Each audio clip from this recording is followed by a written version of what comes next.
सईदा उम्मे कुलसूम रज़ी अल्लाह अन्हा, उम्मे कुलसूम बिनत रसूल सल्लल्लाहु अलैहि वसल्लम पहले उतबा बिन अबू लहब की मनकूहा थी।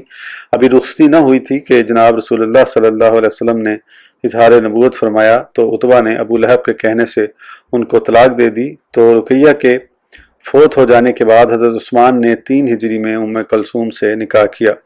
जब हफ्सा बिनते उमर फ़ारूक बेवा हुई तो उमर फ़ारूक ने उस्मान से कहा कि वो हफ्सा से निकाह करें।